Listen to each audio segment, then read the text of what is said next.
RO के normalisation को लेकर के एक शिफ्ट में एग्ज़ाम कराने को लेकर के आंदोलनरत छात्रों को मेरा नमस्कार।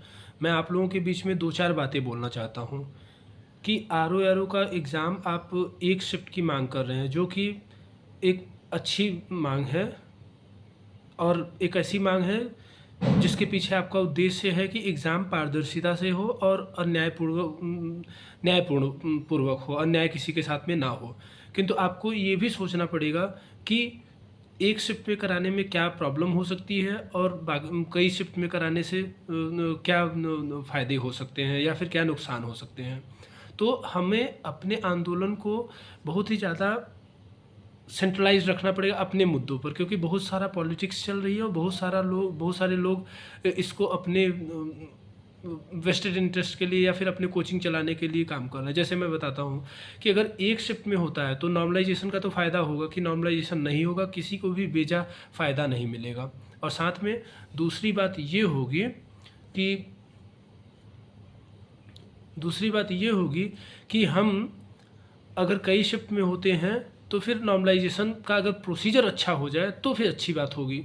कि जैसे एसएससी में होता है, कई शिफ्ट में होता है और नॉर्मलाइजेशन का प्रोसीजर बहुत ही पारदर्शी है, बहुत ही फैक्चुअल है, तो बहुत आराम से होता है। अब कई शिफ्ट में होने का फ़ायदा क्या है कि अच्छे कॉलेजेस में सेंटर रखते हैं, और अगर अच्छे कॉलेजेस में सेंटर आदमी रखता है तो नकल होने के चांस कम रहते हैं। जैसे यूपी पुलिस का आप एग्ज़ाम देखे हैं, पहले एग्ज़ाम हुआ एक ही शिफ्ट 2 शिफ्ट में हुआ तो बहुत सारे ऐसे कॉलेजेस में भी हो गया जहाँ पे प्रॉब्लमेटिक सिचुएशन थी, तो वैसा नहीं होना चाहिए।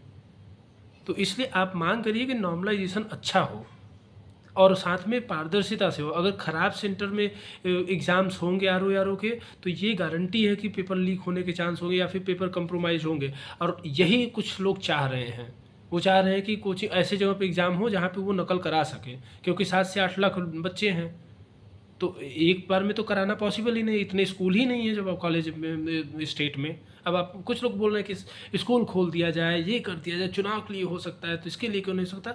सब चीज़ों की एक महत्ता होती है, कैसे हो सकता है कैसे नहीं हो सकता ये सबको पता है। प्रशासनिक लिमिट, प्रशासनिक सीमाएं कुछ होती हैं, तो आपको मांग करनी है पारदर्शी एग्ज़ाम हो, नॉर्मलाइजेशन अच्छे से हो जिससे किसी को भी कोई नुकसान ना हो और एक नॉर्मल ग्राउंड बने।